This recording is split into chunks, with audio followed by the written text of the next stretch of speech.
Donc alors, cette année, on avait une liste plutôt fournie, preuve que ça avance, qu'il y a de plus en plus de femmes, que ça commence à porter ses fruits, le message. Et on avait des candidates au profil super intéressant, vraiment, et ça a bataillé ferme. Mais finalement, vraiment, il y a eu l'unanimité sur celle qu'on a choisi de récompenser ce soir. Mais vraiment, hein, c'était à main levée. Alors, non seulement parce que sa fonction est effectivement stratégique, comme je vous l'ai dit, et on va en parler avec elle, mais aussi parce que son parcours est, selon nous, exemplaire et peut susciter des vocations chez les jeunes femmes. Et là, ça allait dans l'objectif de l'association Wave. Voilà. Alors, on sait qui c'est maintenant, il n'y a pas de suspense. C'est Brigitte Courteau. Mais avant de l'appeler sur scène, je voudrais inviter Marie-Christine Cobet. Femme de l'année 2012. Femme de l'année 2012, exactement, à nous rejoindre pour remettre le prix.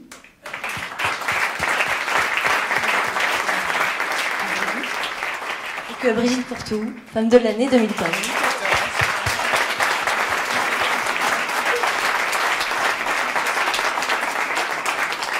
Je vais remettre tout de suite le prix. On en est très fiers.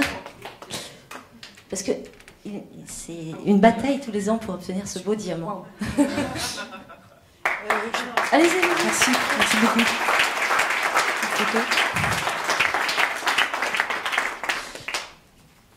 On va vous débarrasser, c'est bon. Alors Brigitte. Oui. Heureuse. Ah oui, très, très heureuse.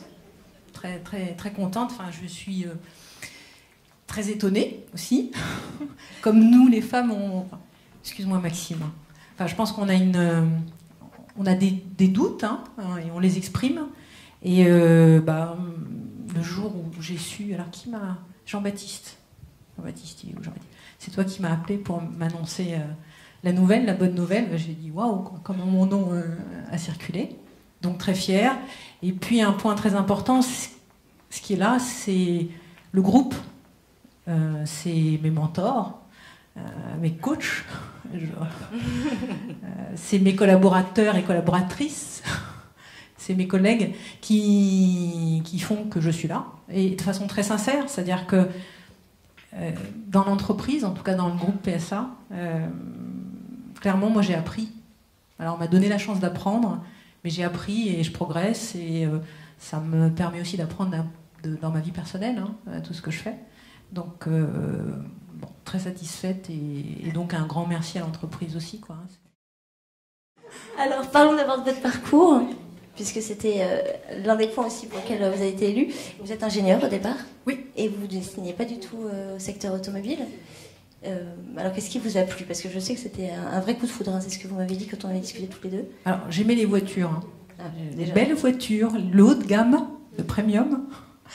Donc, je regardais les belles voitures, ça m'a toujours plu. Et j'ai fait mon stage de fin d'études dans le groupe. Et ça m'a passionnée. Être dans le cœur du produit automobile, c'est passionnant. Ce qui est passionnant, c'est la complexité et la diversité de métiers que l'on a dans une entreprise automobile. Et à la fin de mon stage, je n'ai pas été embauchée. Le groupe n'embauchait pas à cette époque-là. C'était PSA? Oui, c'était PSA. Donc le groupe n'embauchait pas. Je suis allée faire 3 ans ailleurs. J'ai travaillé pour EDF. Et puis 3 ans après, j'ai fait deux candidatures spontanées. Une chez PSA, une chez Renault. J'ai été prise par PSA et je suis super heureuse d'être là depuis maintenant 17 ans dans le groupe. Alors vous avez travaillé d'abord sur des projets, différents projets véhicules, c'est ça? Sur des parties en gros du véhicule. Vous avez travaillé ensuite à la qualité, c'est ça? Tout à fait. Je vous laisse... J'ai été baignée tout de suite. Donc j'ai été ce qu'on appelait un mini chef de projet. Donc j'ai tout de suite été mis dans le bain. Donc on a dit le bébé on le met dans le bain et on voit comment il s'en sort. Donc dans le pilotage de projet très tôt. Et effectivement j'ai fait des projets Citroën, mais pas à la tête de gros projets, mais de petites affaires, des lancements de moteurs sur les voitures. Et très rapidement, on m'a proposé d'être ce qu'on appelle responsable planning d'un projet du remodelage, du relifting de la C5 Après, responsable qualité de la C3 Picasso. Donc voilà. Et puis après, je suis allée à la qualité.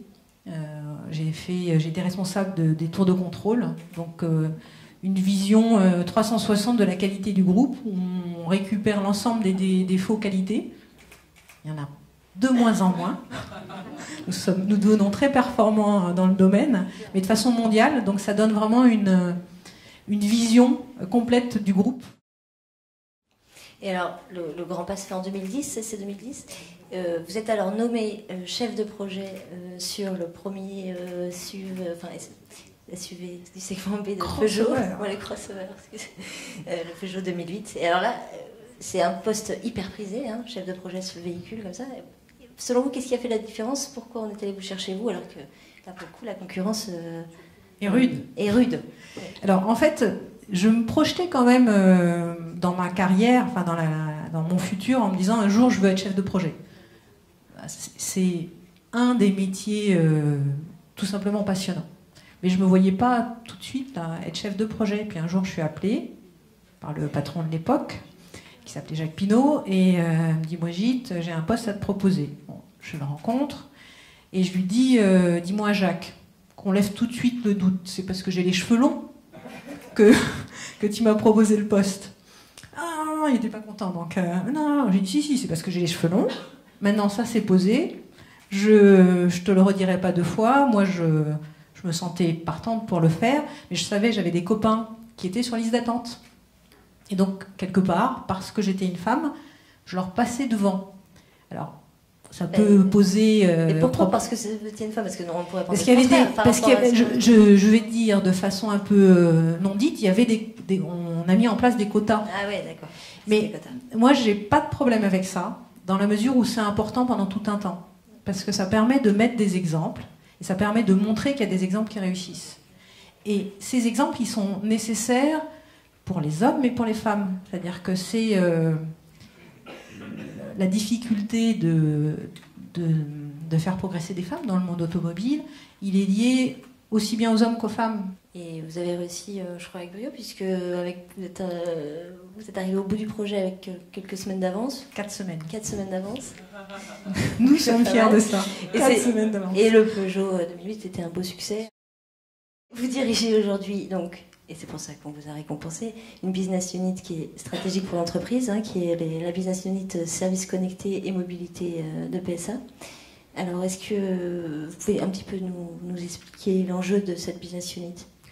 Alors, l'enjeu, il est assez fondamental pour le groupe. Hein. Le groupe a créé une business unit pour ça. Il y a une entité qui va être forte dans la vision complète du business avec des objectifs très clairs. Il y a 2 points fondamentaux. Un qui me semble complètement fondamental, c'est le monde se transforme. On va de plus en plus vers le monde de l'usage, vers le monde du service. Nous devons nous transformer vers ce monde de service. Ça ne veut pas dire qu'il n'y aura que du service et que de l'usage, mais ça veut dire que nos clients aujourd'hui, c'est ça qu'ils demandent, en tout cas une partie de notre clientèle. Et donc l'enjeu pour le groupe, c'est faire cette transformation pour aller vers ce monde-là et être capable de comprendre le monde de demain, qui est un monde complètement connecté, où la voiture est un objet connecté parmi d'autres, et où nos clients veulent de l'usage. Ils veulent des expériences, ils veulent de l'usage. 2 petits mots de la fin, mais vraiment très rapidement. D'abord, une chose. Est-ce que le produit vous manque, du coup, vous qui étiez plutôt une femme de produit? Alors, quand j'ai fini le projet 2008, vous savez, en fin de projet, on fait une petite dépression. Alors, c'est pas une dépression. C'est le baby blues. C'est le baby blues, donc c'est le blues du projet. Et je me disais, mais est-ce que après ça, tout va être déceptif? Alors, surtout sur un lancement réussi, tout va être déceptif. Je ne sais pas ce que je vais faire. Et de façon claire, ce qu'on m'a proposé, c'est avoir ça dans sa carrière, un business à soi. Alors, pas qu'à soi. Mais vous tenez votre business quoi, dans sa globalité, c'est génial. Donc, est-ce que le produit me manque? La réponse est non. Ce que je fais est génial et est fondamental pour l'entreprise. Alors c'est le vrai mot de la fin. Merci beaucoup.